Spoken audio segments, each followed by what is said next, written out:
My friends, welcome to the Temple of Randicus. Yes! Yes! Hello! Thank you so much for coming. You guys are fantastic already, you loose units. This is awesome. Everybody's welcome here in the Temple of Randicus. Your gender identity, sexual preference, political beliefs, fetishes and phobias are none of our fucking business.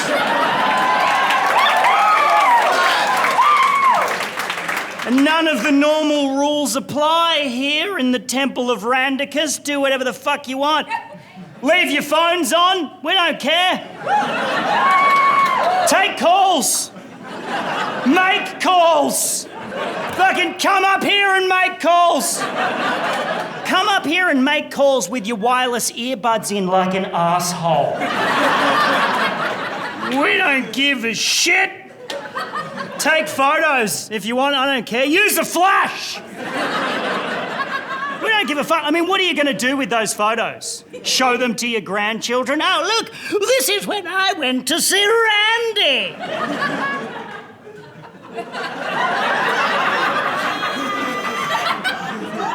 What the fuck is a Randy? Your memories are worthless, Grandma. We had a meeting. You're out of the family. Who's having a drink tonight? We thoroughly condone that behaviour here in the Temple of Randicus. If you're having a drink, that's fantastic. If you're on drugs, even better. Apparently, I'm very entertaining if you're high. There's a lot of colour and movement. It's like a live cartoon. Boing, boing, boing, boing. So just get amongst that. Oh my gosh, I've been busy since last I was here. There's been a lot going on since last time I got here. Been very busy. I invented a new religion because fucking why not? I've been travelling around the place sharing the good word of Randicus, met some wonderful people. I've also mastered the art of making oatmeal in a motel room coffee percolator, which is... that's a pre-apocalyptic life skill no man should have, but I tell you what, there's nothing more inspiring than looking across a car park to a busy motorway whilst scraping glutinous oats off the bottom of a calcified electrical appliance from the mid-1990s. Just, ooh, nom, nom, nom, nom, wee, nom, nom, nom, nom, nom. It tastes a little bit like, what have I done with my life? It's delicious. 40, I'm 40 years of age. Thank you. Yes. Loving it, loving it. I'm 40, single, no children, officially of no fixed address, which on one hand, complete autonomy, total independence, but on the other hand, it means that anytime you can't see me, I'm probably doing something despicable, you know? You know what I mean? I'm at that age now where I've started using phrases like, I'm at that age now, and I'm also at that age now where if you make it to my age with no one around to witness your behaviour on a daily basis, you either master the art of self-discipline or run a severe risk of turning into a real sketchy motherfucker behind closed doors. Everybody's got one of these friends.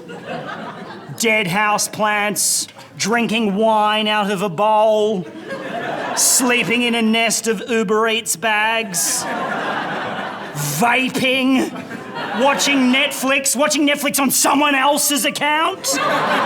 No money for rent, but somehow manages to afford a new tattoo every fortnight. Who are these people? I'm worried about Michelle, you guys. She smells like peanut butter all the time. We should start a GoFundMe or something. I'm never going to become a vapor. Never going to do it. It just feels like a betrayal to all of those sweet, sweet cigarettes I've smoked throughout my life.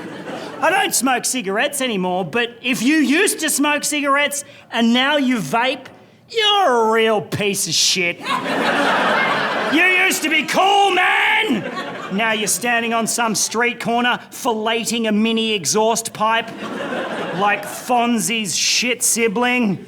You used to be cool. I remember the glory days of smoking. This whole room would have been full of cigarette smoke. We all would have stunk like shit, but we didn't care because we looked fucking cool. There would have been ashtrays on all of these tables. Spare a thought for the ashtray manufacturers. They're all sleeping in their cars now, thanks to you fucking vapors. And it's not just the ashtray people. What about the matches people? Spare a thought for the companies that used to print nightclub logos onto those little books of matches so that grizzled old homicide detectives could fish one out of the pocket of a corpse and know where to start looking for the killer. Thousands upon thousands of unsolved homicides just because you fuckers want to vape. That's bullshit. It's fucking bullshit. Sick of your fucking vaping bullshit. I like being 40. I'm happy with 40. It's a good age, good age. 150 years ago, I'd be dead at this age. Now I'm only halfway through. Isn't that amazing? If I make it to the average life expectancy today, I've got another entire lifetime ahead of me. I understand now why people kill themselves.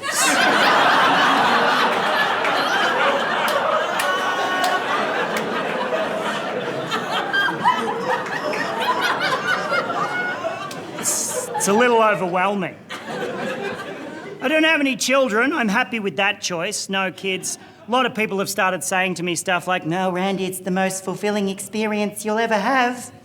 Yeah, owning a car that doesn't have any crumbs in it. That's pretty fucking fulfilling. It's different when they're your own. Of course it's different when they're your own. You're the only thing keeping them alive.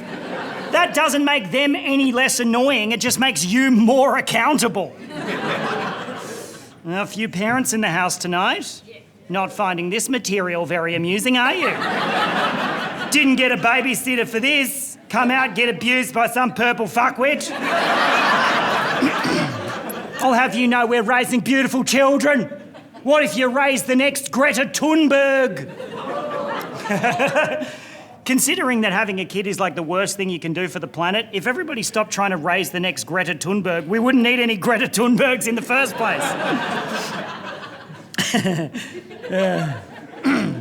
I can't talk. My carbon footprint is off the charts. I did my carbon emissions for the year before this one when we were still able to fly through the sky.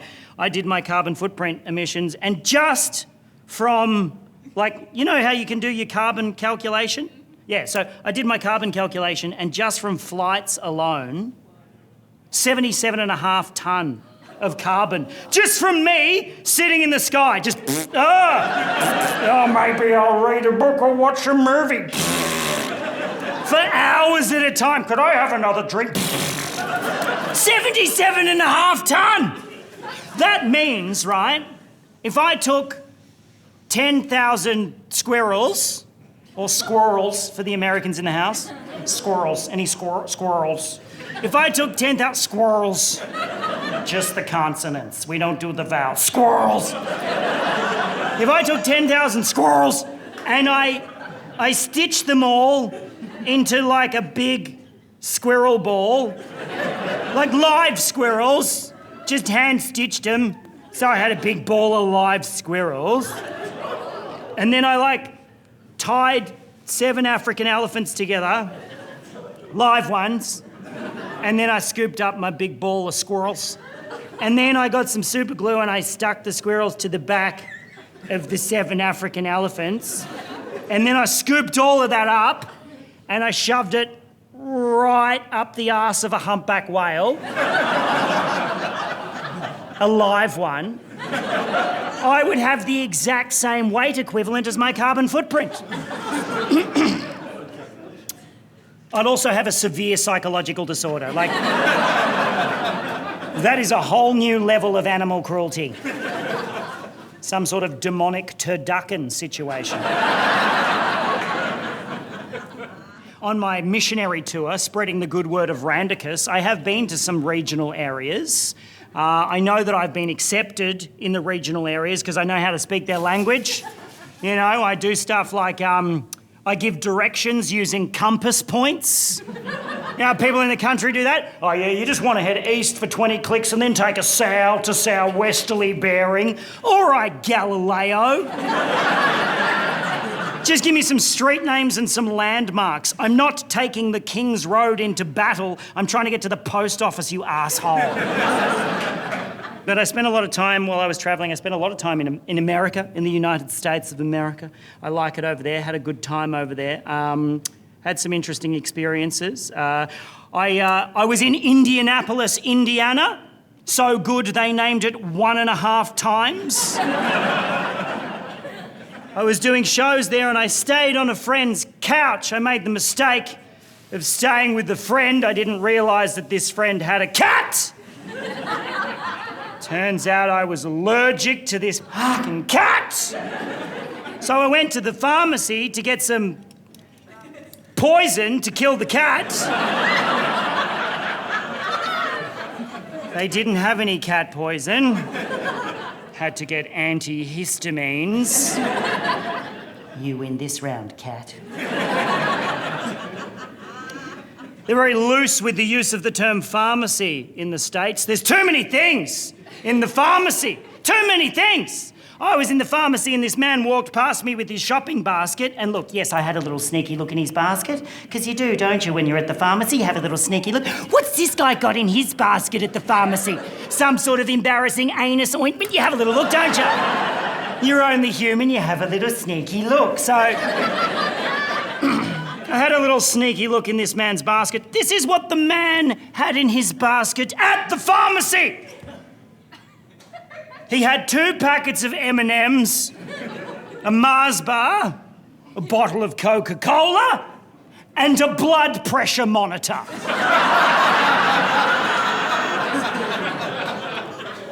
Now, just leaving to one side for the moment that man's obvious cry for help. If you want to call yourself a pharmacy, stick to dispensing medicinal goods. Don't stray into confectionery. No store should stock both the problem and the solution. With the possible exception of a bottle shop.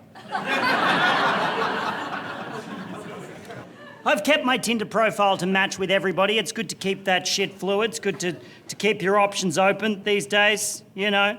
Because I think sex, gender, and sexuality tend to get bundled together like a fucking phone plan. And misunderstandings can muddy the conversation. So how do we identify? I'll go first and then we'll go around the room, okay? I'm not going to go around the room. Half of you are like, fuck, sweaty palms. My sex is male. I was handed a cock and balls at birth. And they've been nothing but trouble since. Boing, ding, ding, ding, diddly ding. I know, it's like watching Michael Winslow. One Police Academy fan, thank you. My gender expression is cisgender male. I identify with the gender I was assigned at birth. I don't feel any social dysphoria where I experience the discomfort of having to act in ways socially different to my gender. I never get addressed in ways different to my gender. And I don't feel any body dysphoria because of the difference between my gender and my sex. My gender is like a packet of light and tangy crisps. You wouldn't choose it intentionally, but it went to a lot of house parties in the 90s.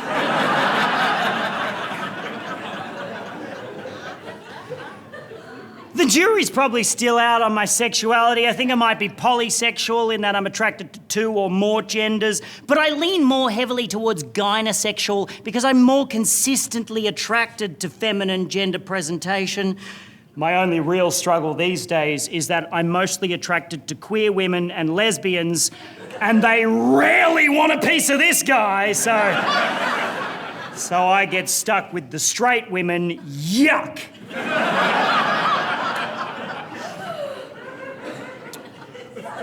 Or the occasional bi, pansexual, andro-leaning, very orientated person with enough gender fluidity to fuck a puppet.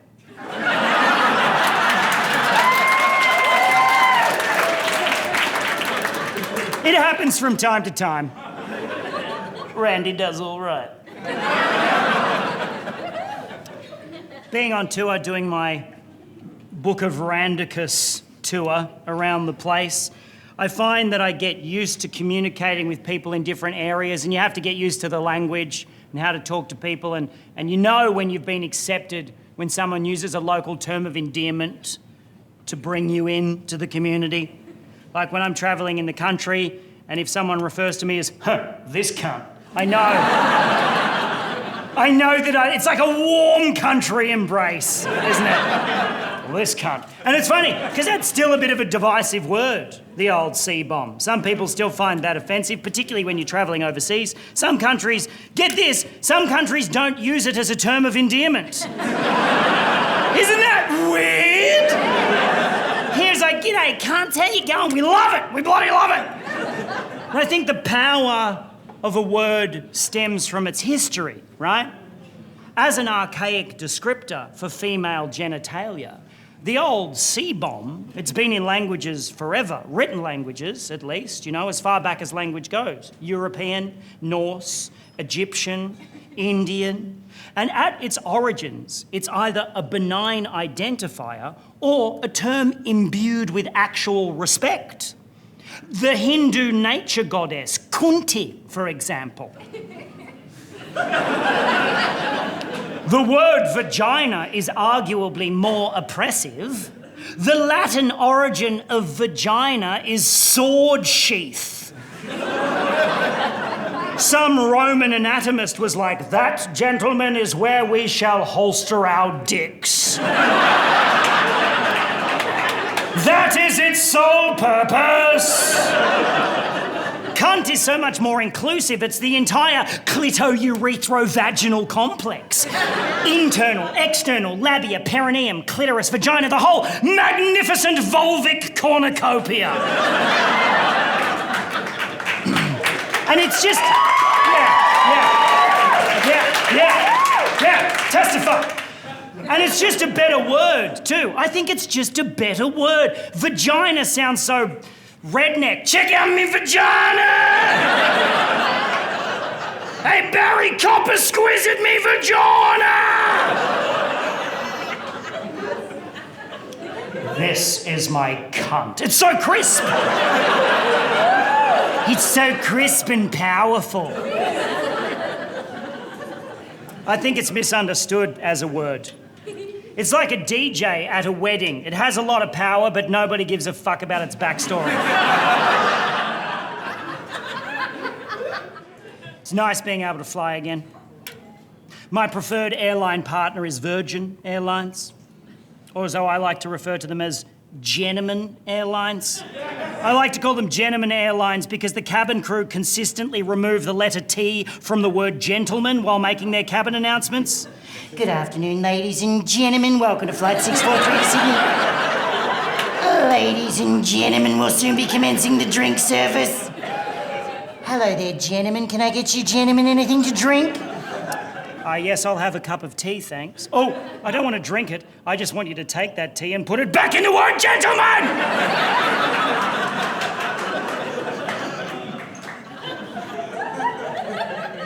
I love travelling around. I'm very lucky. I get to travel all over the place, go to some wonderful places, spreading the good word of Randicus. But there is one thing I'm sick of, my friends. I am sick to death of doing surveys. I am sick to death of being surveyed and having to rate my experience for every single thing that I do. Why can't I just stay somewhere or purchase something or eat something without immediately having to fill out a customer survey just to reassure the business I've just interacted with, like I'm trying to dig a codependent lover out of a post-coital shame spiral? Was it okay for you? Did you have a nice time? What could we do better next time? What's wrong with us? What's wrong with us? I mean, by all means, provide an avenue for complaint. You know what I mean? Like, if I'm unhappy, I'll be the first to write a strongly worded email or perhaps slip an offensive cartoon into a suggestion box. But if you don't hear from me, just assume everything was fine. I've moved on with my life. Fucking move on with yours. It's everywhere now. They've got touchscreens at the airport now featuring a spectrum of emojis. So you press the face that's closest to your own face, having just experienced whatever your face has just experienced.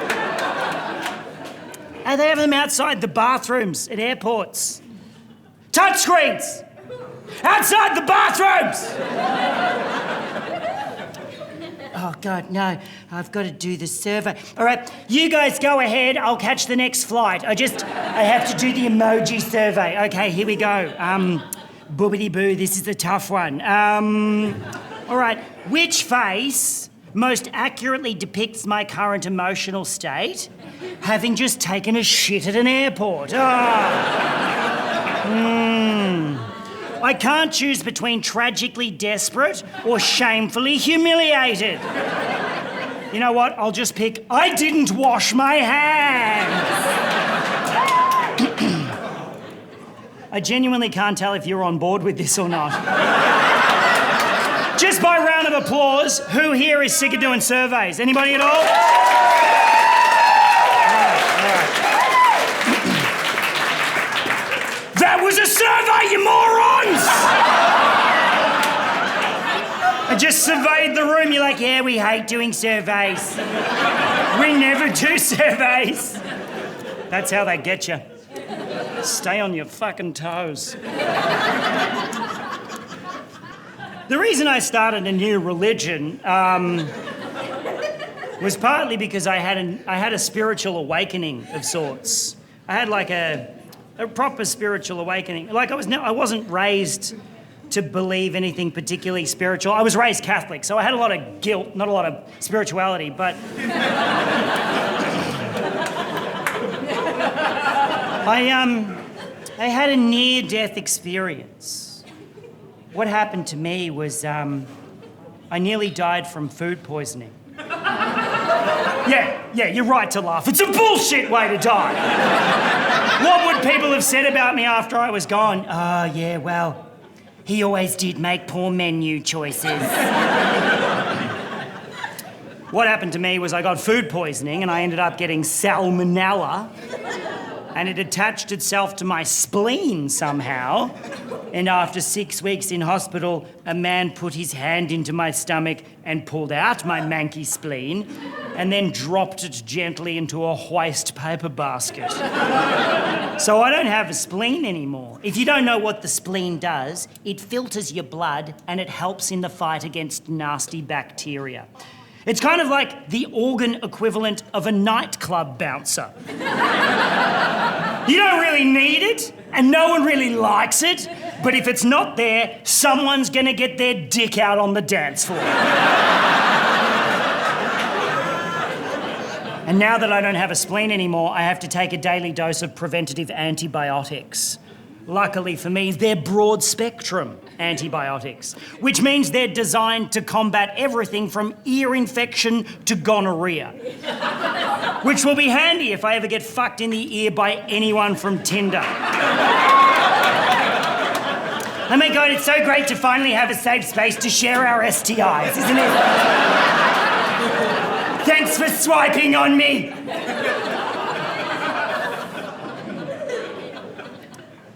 So I was laying in hospital for 6 weeks. I stayed in hospital for 6 weeks, just laying, no, you fucking sympathy. You patronise me. I didn't die, I'm still here. Oh, I wonder what's gonna happen. He's gonna live! So I was laying in hospital, 6 weeks in hospital, just contemplating my fucking life choices. And I had this moment where I was just like completely calm, and like I felt like I was like an empty shell, you know? I realised I was just a temporary microbe made up of other microbes on a planet of microbes in an ever-expanding universe of microbes. All I needed was a sign. And that's when the old man in the bed across from me turned to me and died.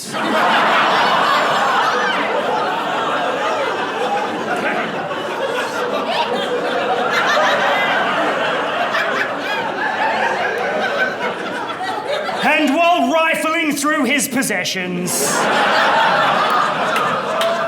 I found a book of daily Buddhist meditations, and I turned to that day's date and it said, "Every morning we are reborn." And I looked at him and I said, "Not today, Grandpa." "Not today."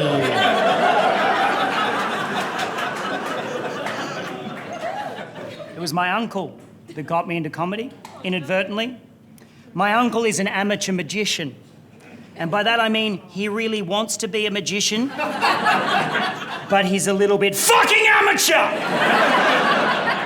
He does magic shows for us every Christmas. And when I say magic shows, you're probably picturing like rabbits out of hats and like card trick, none of that. He's like an amateur escapologist, daredevil, stuntman kind of magician, just doing dangerous shit with no training and not a lot going on upstairs. One of my earliest childhood memories is him getting up on top of the pool house in a straitjacket and announcing that he's going to jump off the pool house into the swimming pool and then not emerge until he got himself out of the straitjacket. None of us told him not to do it, by the way. We just stood back and watched a grown man in a straitjacket climb onto a pool house. And then this is where he invented his legendary catchphrase, 3, 2, 1, ready! That's his fucking catchphrase. He's up there on the pool house, he goes, 3, 2, 1, ready! He takes a step backwards to get a run up and just went, Hwah! Straight through the roof of the pool house. Yeah, impaled his shoulder on a garden tool, tore all the ligaments in his ankle, and when he landed, he made such a loud noise that it frightened the dog, and the dog bit him on the face!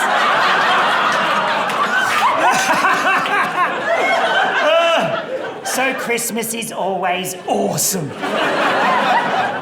And he didn't let us take him to the hospital. He was like, "I'm fine," just pulled himself off the garden stake, cracked another beer and went back to the barbecue. And as a result, he ruined his shoulder. He ruined all the nerves in his left hand, so he can't feel anything with his left hand anymore. He can still, pick things up, but he can't feel anything. And he always says horrible shit like, "I don't even need the missus anymore, Randy. I just close my eyes and think of Mariah Carey." Yeah, the man's a fucking unit. Anyway, so the year that I decided to become a comedian from this guy was someone had given him a little Pee-wee 100 motorbike. Like a child's motorbike. I'm not sure why. Maybe they wanted him dead. But he turned up to Christmas with this little motorbike and he had built a ramp in the back of his truck. He had this little truck with a tray and he built a ramp that folded out of the tray and up over the cab. And he had an idea that he was going to drive his truck ramp around to school fetes and county fairs and do jumps on his tiny motorbike. Again, none of us told him not to do it. This particular year, we were having Christmas at my family home in the countryside, middle of nowhere. He loves coming there because he can really damage himself in the fields. We spent the day in the house having a nice Christmas. He spent the day across the road setting up an obstacle course. At about 5:30 in the afternoon, we hear, 3, 2, 1, ready! So we all march over. Picture this guy, massive dude, strawberry blonde mullet, strawberry blonde handlebar mustache with a nicotine stain in the middle, like he's been eating ass. Orange overalls, sitting on a tiny motorbike. He's like, "Here we go." He did about 25 minutes of just weaving through cones. And then he pulled up in front of us, got off the motorbike, and this is where he added a little bit of showbiz flair. He went to push the motorbike to the start line where he's going to do his big jump, but he pretended the little motorbike was too heavy for the big man to push. He went, I can't push it, kids. It's too heavy. We all went, oh, yeah, you're a comedic genius. And then he went, bugger it. Picked it up, put it under his arm, and marched to the start line like a fucking champion, right? He gets to the start line, he goes to put the motorbike down, but he can't. Because when he picked it up, he inadvertently put his left hand on the tailpipe. It's very hot from his warm-up. He has no feeling in his left hand. By the time he got there, his hand had melted to the motorbike. He was now fused to the tailpipe. He's like, oh, I can't put it down. Everyone's like, the smell of burning flesh. He's like, it doesn't hurt. We're like, it's fucked! All the adults were pouring beer on it. That year, he let us take him to the hospital. You have a motorbike attached to your hand, you fucking idiot. Get in the car! The problem was... Well, that was the problem, but...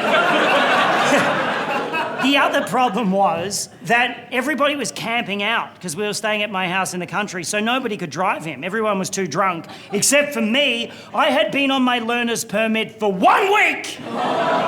So I was white-knuckling it. 2 hours down to the city, my father on the passenger seat supervising me, shit-faced. My uncle on the back seat, motorbike on his lap. Left hand fused to the exhaust pipe, just sculling a bottle of bourbon with his right hand. And that's not what got me into comedy, but that is definitely what got me into drinking. I was like, that is tough as fuck. So we get down to emergency. It's Christmas night in emergency. It's chaos. People are screaming. There's people impaled on Christmas trees. Kids with Lego up their ass. All sorts of chaos. I have never seen a room full of people stop and go silent the way they did when my giant uncle in his orange jumpsuit walked in stinking of burning flesh, carrying a tiny motorbike. The whole room just went...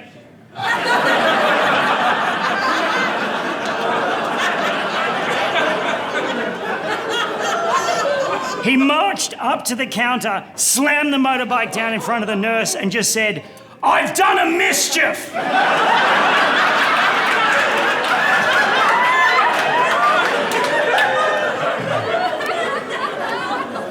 They took him into surgery. He was in there for 6 hours. I had to sit in the waiting room and wait for him the whole time. And while I was in the waiting room, I looked up at the television and there was an episode of Seinfeld on. And I was like, I want to do that. And here I am.